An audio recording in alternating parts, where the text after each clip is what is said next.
वालेकुम असल नज़ीर हो गई या मैं फिर मीटिंग ज्वाइन कर ली थी, आ जाओ हूँ। अच्छा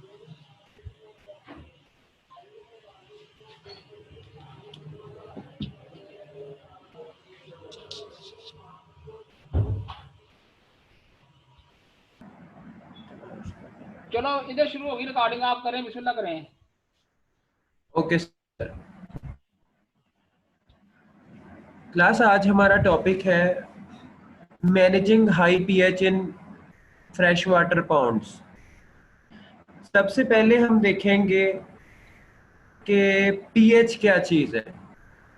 बेसिकली पीएच जो है ना, वो किसी भी मीडियम, आया कि वो वाटर हो या सोयल हो, उसकी एसिडिसिटी और बेसिसिटी को डिस्क्राइब करता है।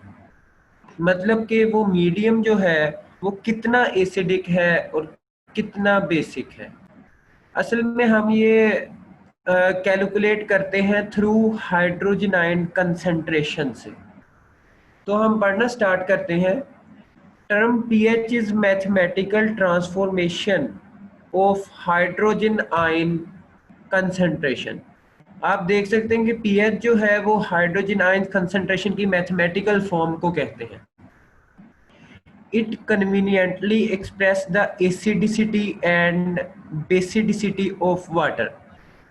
ये बताती है वाटर की एसिडिसिटी और बेसिक नेचर को, कि वो कितना एसिडिक या कितना बेसिक है। असद असद इसमें पीएच अस, में जो असद पी है वो रेफर करता है पावर को और एक्सपोनेंट को, और हम पीएच को डिस्क्राइब करते हैं negative logarithm of hydrogen ion concentration. ये इसका फार्मूला है, नेगेटिव लॉग लेना है हाइड्रोजन आयन कंसंट्रेशन का। तो यहां तक आपको समझ आ गई है?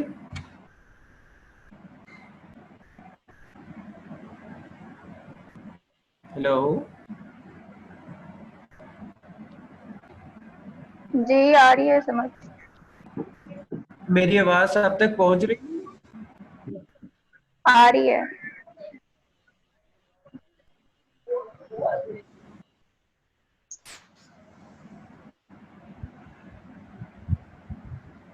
इसके आगे हम देखेंगे कि हमारे पास एक पीएच का एक स्केल है जो 1 से 14 तक है।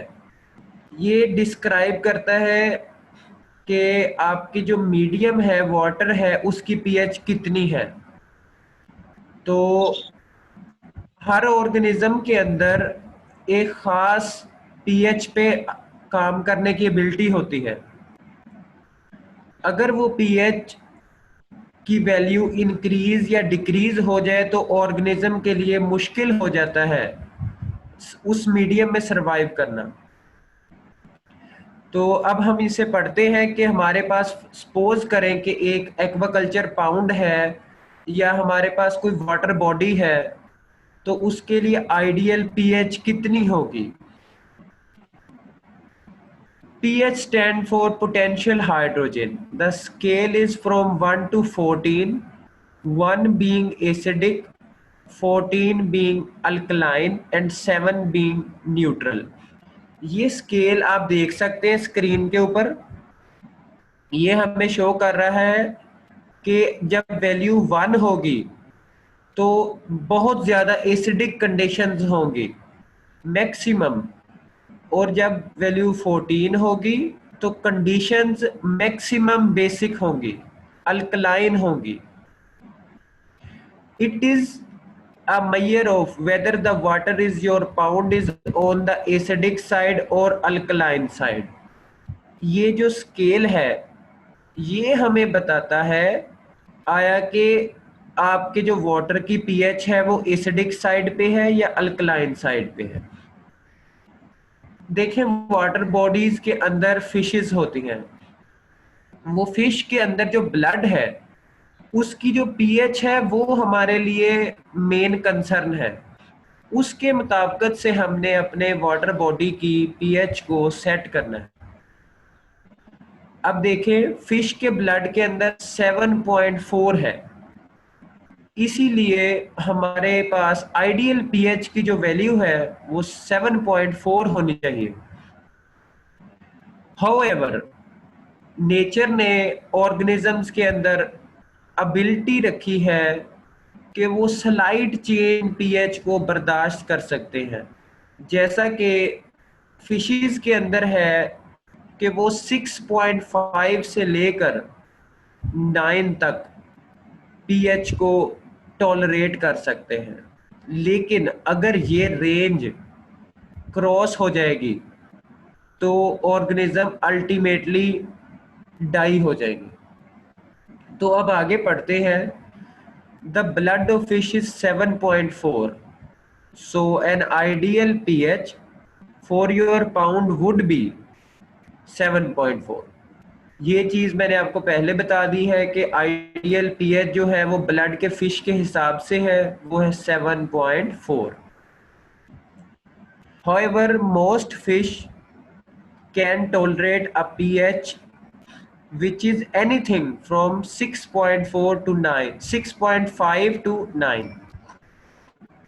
If the water become too acidic, value 6.5 से नीचे आ जाए and drops below a pH of 5, और ऐसा हो कि 5 से भी नीचे आ जाए, तो क्या होगा? Fishes will almost certainly die.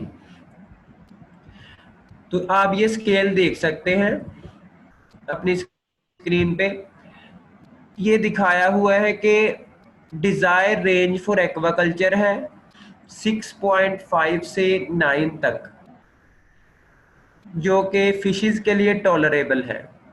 11 से ऊपर जा रही है तो भी डेथ है, 4 से नीचे आ रही है तो अल्टीमेटली फिर भी डेथ है। सबसे प्रॉपर जो है वो 7.4 है। यहां तक में से कोई आपका क्वेश्चन हो, समझ ना आई हो तो पूछ सकते हैं।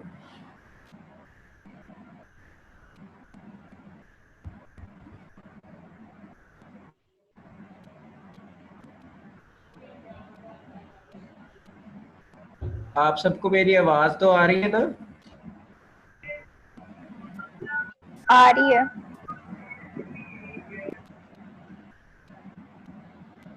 अभी नेक्स्ट है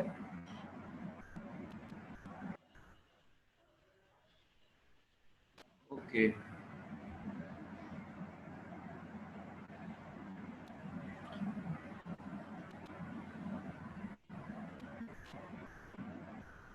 managing problems with high pH.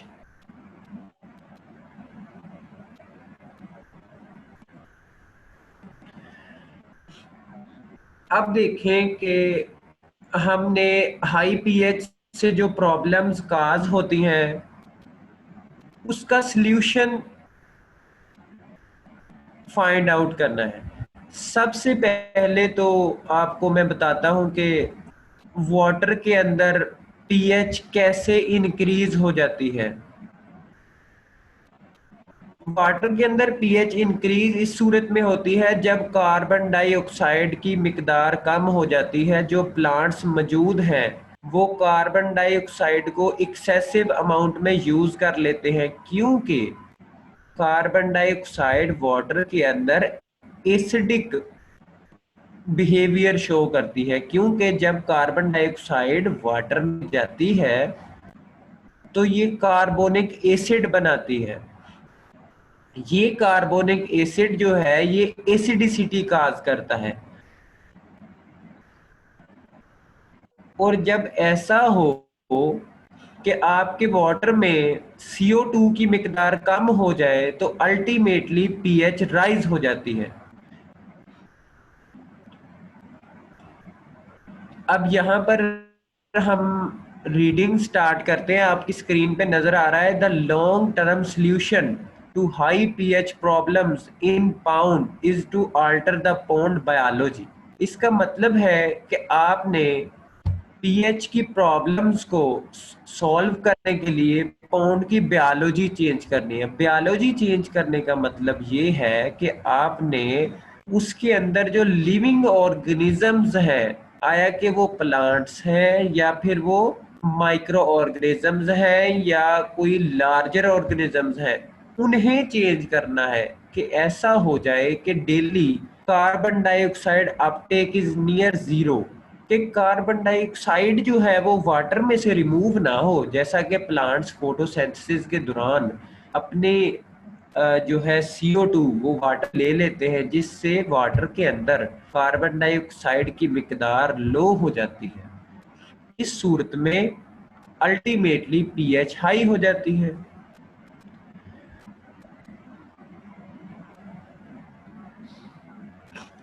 अगर हमने कार्बन डाइऑक्साइड की मिकदार को इंक्रीज करना है तो हमें क्या करना पड़ेगा? This can be done by reducing the photosynthesis और इंक्रीजिंग रेस्पिरेशन।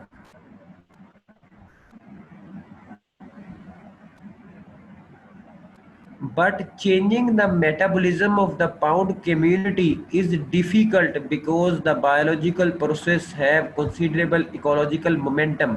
लेकिन अगर हम वाटर के अंदर, पाउंड के अंदर बायोलॉजी को चेंज कर देंगे, ऑर्गेनिजम्स को चेंज कर देंगे, तो ये ऑर्गेनिजम्स एक दूसरे पे डिपेंड कर रहे होते हैं, तो इस तरह से पूरी इकोलॉजी, इकोसिस्टम जो है मोमेंटम उसका डिस्टर्ब हो जाएगा, तमाम ऑर्गेनिज्म इफेक्ट हो जाएंगे, फूड चेन्स इफेक्ट हो जाएंगे। इसीलिए इसमें बहुत ज्यादा एहतियात की जरूरत है।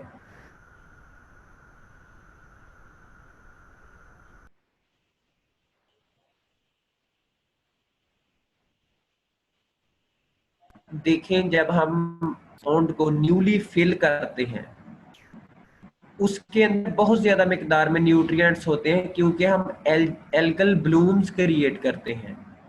रिसीव ब्राइट सनलाइट, उस वक्त जो है वाटर जो है वो क्लियर होता है, इसलिए उसके अंदर अच्छी खासी मिकदार में सनलाइट भी पेनिट्रेट कर रही होती है। वार्म टेम्परेचर, उसका टेम्परेचर भी वार्म होता है सुबह के टाइम, क्योंकि धूप में जो वो प्रेजेंट है। Conditions strongly favor the development of biological community that produce a high afternoon pH। इसमें ऐसा होता है कि दिन के टाइम तो कार्बन डाइऑक्साइड वो यूज हो रही होती है, लेकिन और उसके साथ साथ कुछ मिकदार में वापस भी ऐड हो रही होती है। लेकिन ऐसा होता है कि जब सारा दिन CO2 यूज हो जाती है, तो ऐसा आफ्टरनून के बाद हाई पीएच प्रॉब्लम्स क्रिएट हो जाते हैं। जब कार्बन डाइऑक्साइड यूज होगी तो पीएच अल्टीमेटली शाम को वो हाई हो जाएगी। इसमें ये है, altering those condition to change the outcome is difficult। ये जो बायोलॉजी है इसे चेंज करना निहायत मुश्किल है। इन जनरल हम ऐसा करेंगे कि हम प्रिवेंट करेंगे, मैनेज कर लेंगे। जो प्रॉब्लम्स पैदा हो रही है ना आईपीएच से, उसको करेक्ट करने की कोशिश नहीं करेंगे। आया कि हम प्लांट्स को निकाल दें या कुछ बायोलॉजी को चेंज करके हम चाहते हैं कि वो सारा जो है पीएच वो करेक्ट हो जाए। करेक्ट नहीं करेंगे, हम सिर्फ मैनेज करेंगे, प्रिवेंट करेंगे। हम ऐसे मेथड्स को यूज करेंगे जो पीएच को कंट्रोल करेंगे ज्यादा हाई होने से। अब हम वो मेथड्स पढ़ेंगे जिसके तहत हम पीएच को कंट्रोल कर सकते हैं। सबसे पहले है इंक्रीज एसिडिसिटी ऑफ द पाउंड। अब देखिए, हाई पीएच का मतलब है कि वो अल्कलाइन है, हम उसकी एसिडिसिटी को इंक्रीज कर देंगे। High pH can be corrected simply by an acid to increase that concentration। However, high pH also describe the net of many individual processes that add or remove the carbon dioxide। अब देखिए, वो कहता है असल में अगर आपने एसिडिसिटी increase करनी है तो आप एक एसिड को ऐड कर दें। एसिड ऐड करने से ना परमानेंटली कोई फर्क नहीं पड़ेगा, क्योंकि वो प्रोसेस अभी भी चल रहे हैं जो कि कार्बन डाइऑक्साइड को रिमूव कर रहे थे। जो अगर वो रिमूव करते रहेंगे, आप जितना मर्जी एसिड डालते रहें, वो फिर भी पीएच अल्टीमेटली हाई हो जाएगी जब आपका ज्यादा से ज्यादा CO2 कंज्यूम होती रहे। Reducing pH with acid does not alter these processes and therefore cannot address the underlying cause of high pH। इस तरह से है कि टेम्पोरेली तो वो पीएच को कर देगा चेंज, लेकिन अंडरलाइंग काज जो है ना, मतलब वो प्रोसेस जो पीएच को हाई कर रहे हैं वो वैसे ही चलते रहेंगे। So while adding N acid में टेम्पोरेली रिड्यूस द पीएच, वो टेम्पोरेली तो कर सकता है। हाई पीएच विल प्रोबेबली ओकर again unless other environmental condition also change. इसका मतलब है कि एसिड को ऐड करने के साथ साथ हमें कुछ इन्वायरमेंटल चेंजेस भी करनी पड़ेंगी कि वो प्रोसेस जो है वो क्लोज हो जाए जो कि हाई पीएच काज कर रहे हैं। दूसरा मेथड है early filling and preparation of ponds. इसमें ये है कि आप जब किसी पाउंड को तैयार करते हैं एक्वाकल्चर के लिए, तो उसके अंदर स्टार्टिंग डेज में जो है हाई पीएच प्रॉब्लम्स, उसकी जो है प्रोबेबिलिटी बहुत ज्यादा होती है। इसकी वजह ये है कि आप जो है एल्गल ब्लूम्स क्रिएट कर रहे हैं ताकि जो आप स्टोकिंग करें, फिश को स्टोक करें ना, उसके लिए फूड प्रिपेयर हो जाए। कुछ फिशेस हर्बीवोर्स होती हैं, उनके लिए जो है वो फूड प्रिपेयर हो जाए। इसके लिए हमें ऐसा करना पड़ेगा कि फिश को स्टोक करने से काफी देर पहले हम पाउंड को प्रिपेयर कर लें ताकि जो हमारी फिश है उसे हाई पीएच का प्रॉब्लम फेस ना करना पड़े। तो देखें, one way to minimize the problem caused by high pH is to prepare pound as early as possible, preferably several weeks before stocking। देखें, इसमें वही बात है कि हाई पीएच प्रॉब्लम से बचने के लिए हमें स्टॉकिंग से काफी देर पहले पाउंड को प्रिपेयर कर लेना चाहिए। Problem with high afternoon pH commonly arise in the first few weeks after aquaculture ponds are filled।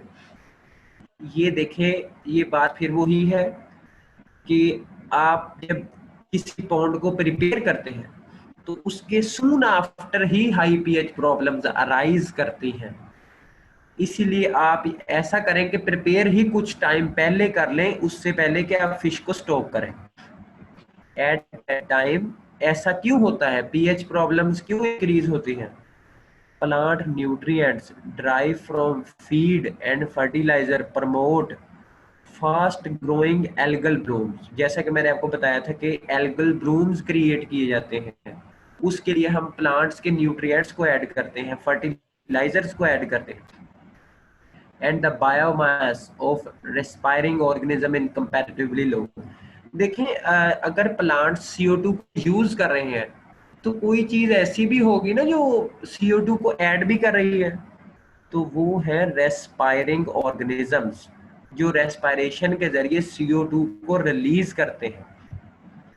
This may not always be possible because some animal must be stocked relatively sooner after ponds are filled and fertilized to avoid the losses from predatory insect to ensure that the proper natural foods are available। अभी जो हमने बात की है कि early filling कर लें, वो ऐसा अक्सर औकात मुमकिन नहीं होता क्योंकि हमें नेचुरल फूड को मैक्सिमम यूटिलाइज करने के लिए स्टोकिंग जो है वो फौरन बाद ही करनी पड़ जाती है। फिलिंग के। अगर हम ऐसा नहीं करेंगे तो हमारी जो न्यूट्रिएंट्स है वो वेस्ट हो जाएंगे, कुछ प्रीडेटरी इंसेक्ट्स उन्हें एक्सट्रैक्ट कर लेंगे, वो उन्हें यूज कर लेंगे। यहाँ पर एक एग्जांपल है, hybrid striped bass fry should be stocked when rotifers are most abundant। ये जो रोटीफर है ये सूडोसिलोमेट्स है। बेसिकली ये खुराक है हमारी बेस फ्राई के लिए। ये रोटीफर्स जो है ये बिल्कुल स्टार्ट में अबंडेंट होते हैं। अब देखिए अगर आप ये स्टॉकिंग नहीं करेंगे फिश की तो रोटीफर्स तो डिस्ट्रॉय हो जाएंगे, वो डिसअपियर हो जाएंगे जब तक हम स्टॉकिंग करेंगे। देखें, rotifers are the preferred food for young bass fry and peak rotifer populations occur at predictable time after pond fertilization is begun। तो देखिए वही बात है कि जब हमने पॉन्ड को प्रिपेयर किया उसके फौरन बाद ही रोटीफर्स मैक्सिमम हो जाएंगे जो कि हमारे डिजायर्ड फिश के लिए फूड के तौर पे पेश होते हैं। When possible, however, delayed stocking until after the initial flush of plant growth can help prevent the losses caused by excessive high pH। साथ ही उसने ये बात भी बता दी कि अगर आपके लिए पॉसिबल हो लेट स्टॉकिंग करना तो आप लेट स्टॉकिंग करें, आप पीएच प्रॉब्लम से बच सकते हैं। इसके बाद प्रोसेस है बैलेंस द हार्डनेस एंड अल्कलाइनिटी। ये भी एक मेथड है, इसमें कंपेयर किया जाता है हार्डनेस और अल्कलाइनिटी को। अगर total alkalinity bicarbonate and carbonates are very high as compare to the hardness, मतलब जो आपके पास कैल्शियम और मैग्नीशियम की मिकदार है उससे मिकदार ज्यादा हो बाइकार्बोनेट और कार्बोनेट की, तो इस सूरत में ऐसा होता है कि हाई पीएच प्रॉब्लम्स फेस करनी पड़ती हैं। अब हम इसको करेक्ट कैसे कर सकते हैं? हम जिप्सम ऐड कर देंगे। हम जब हमने पाउंड प्रिपेयर करना है उसी टाइम ही हमने जिप्सम ऐड कर देना। जिप्सम ऐड करने से ये होगा कि जो सोइल है जहां पर आप अपना एक्वाकल्चर पाउंड प्रिपेयर कर रहे हैं आपको अंदाजा होगा कि वो अल्कलाइन नेचर की सोइल है। जाहिर बात है फिर वाटर में भी अल्कलाइनिटी ज्यादा हो जाएगी, पीएच ज्यादा हो जाएगी, तो वो जिप्सम जो है उसे करेक्ट कर देगा। अब देखते हैं कि अमाउंट कितनी यूज करनी है जिप्सम की। अमाउंट आप देखें कि आपके पास जो टोटल अल्कलाइनिटी है ना उसमें से आप हार्डनेस को सब्सट्रैक्ट कर दें, मनफी कर दें। फर्ज करें अगर आपके पास 90 मिलीग्राम पर लीटर में है आपके पास अल्कलाइनिटी और आपके पास हार्डनेस है 30 मिलीग्राम पर लीटर, तो इसको माइनस करने से 60 आंसर आता है। फिर उसको 2 से मल्टीप्लाई करें, 120 मिलीग्राम पर लीटर जिप्सम हमें चाहिए होगा इसके मुकाबले में। और इसको लार्ज स्केल देखें तो अगर आपके पास 2 एकड़ का पाउंड है और वो 4 फीट डीप भी है तो आपको 2500 पाउंड ऑफ जिप्सम चाहिए तो अल्कलाइनिटी को कंट्रोल करने के लिए। इसके अलावा ऑर्गेनिक सब्सटेंस भी डाल सकते हैं। नेक्स्ट जो हमारे पास है ऑर्गेनिक सब्सटेंस या अलम का यूज कर सकते हैं। ये इमरजेंसी में ट्रीटमेंट किया जाता है, ये इतना एक्सपेंसिव नहीं है लेकिन बहुत ज़्यादा इफ़ेक्टिव है। अब हम इसे देखते हैं, N emergency treatment that quickly reduce high pH in the application of alum। अलम को ऐड करें पीएच को कंट्रोल करें। This is safe relatively inexpensive chemical that react in water to form an acid। जैसे कार्बन डाइऑक्साइड वाटर के अंदर आने के बाद कार्बोनिक एसिड बनाती है, ऐसे ही अलम जो है ये भी वाटर में जाने के बाद एसिड बनाता है। पीएच को रिड्यूस करने के अलावा इसके पास और भी एबिलिटीज हैं, जैसा कि ये फ्लुकेट करता है and reduce the algae by sedimentation.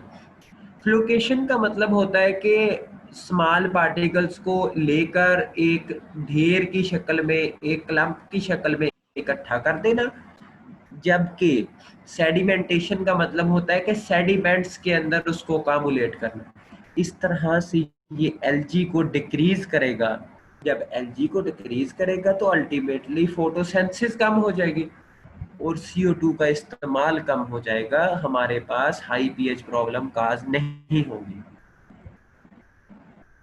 इसके अलावा है ये फास्फोरस को भी डिक्रीज करता है। आपको पता है फास्फोरस एक न्यूट्रिएंट है जो कि बहुत ज़्यादा इफेक्टिव है अगेंस्ट जो है नहीं बल्कि प्लांट ग्रोथ के लिए बहुत ज़्यादा नेसेसरी है। जब ये फास्फोरस को रिमूव कर देगा तो अल्टीमेटली प्लांट्स की मिकदार कम हो जाएगी। अब अलम की मिकदार कितनी यूज करनी है वो आपको ना एक्सपीरियंस से पता चल जाएगा। आप स्टार्ट करें 10 मिलीग्राम पर लीटर अलम, तो उसे ऐड कर दें। अगर आपके पास पीएच कंट्रोल हो जाती है तो ठीक है, अगर नहीं होती तो 5 से 10 मिलीग्राम मजीद ऐड कर दें। फिर ये है कि उसने एक प्रिकॉशन बताई हुई है कि अगर कहीं पर अल्कलाइनिटी 20 मिलीग्राम पर लीटर से कम है तो वहां पर इसे यूज नहीं करेंगे, ये बहुत ज्यादा पीएच को कम कर देगा और प्रॉब्लम्स हाई लो पीएच की तरफ आ जाएंगी। Use of carbon dioxide simple, कि जैसा कि कार्बन डाइऑक्साइड के रिमूव होने से एसिडिसिटी कम हो गई थी, पीएच की वैल्यू हाई हो गई थी, अब हम कार्बन डाइऑक्साइड को ऐड कर देंगे तो ये अपनी नॉर्मल मिकदार में आ जाएगी, तो ये दोबारा से जो पीएच वो नॉर्मल हो जाएगी। A safer long lasting way to reduce the high pH is add carbon dioxide which act as an acid in the water। ये है कि कार्बन डाइऑक्साइड को ऐड करें, वो एक एसिड के तौर पे एक्ट करेगी। Carbon dioxide levels can be increased by organic matter such as cracked corn, soybean and cotton seed meal। इसमें यह है कि आप कुछ ऑर्गेनिक मैटर जिसमें क्रैक्ड कॉर्न है, सोयाबीन है और कॉटन सीड्स हैं, इनको आप ऐड कर दें वाटर में। जब ये डिके हो जाएंगे, इनके डिके होने से अल्टीमेटली CO2 रिलीज होगी और वो CO2 जो है वो वाटर में ऐड हो जाएगी। इस तरह से आपकी टोटल CO2 की मिकदार इंक्रीज हो जाएगी। ये है कि इसमें इसने एक मिकदार भी बताई हुई है, अप्लाइंग अबाउट 15 पाउंड्स पर एकड़ daily for about 1 week should prevent pH from rising to undesirable level. अब इसके बाद है रिड्यूस द प्लांट ग्रोथ। इसमें मैं आपको आसान अल्फाज में बता देता हूँ। जब आप प्लांट्स को रिड्यूस करेंगे तो इससे क्या होगा, इससे ये होगा कि ओवरऑल CO2 की यूजेज जो है वो कम हो जाएगी और हमारे पास जो है हाई पीएच से वो लो में आ जाएगी अल्टीमेटली। तो इसके लिए प्लांट की ग्रोथ को रिड्यूस करने के लिए हम हर्बिसाइड्स को यूज करते हैं। लेकिन एक बात यहाँ पर है कि हमने इन प्लांट्स को खुद ही तो ग्रो करवाया था कि हम हमारे पास जो है वो फूड अवेलेबल हो। अगर हम इन प्लांट्स को डिस्ट्रॉय कर देंगे तो हमारे पास तो कन्फ्लिक्ट आ गया कि हमने इन्हें ग्रो भी करवाया था, अब हम इन्हें डिस्ट्रॉय भी कर रहे हैं। लेकिन हम हर्बिसाइड्स को इस तरह यूज करेंगे आया कि सिर्फ उन प्लांट्स को डिस्ट्रॉय करेगा जो हमारे लिए डिजायरेबल नहीं है। उन प्लांट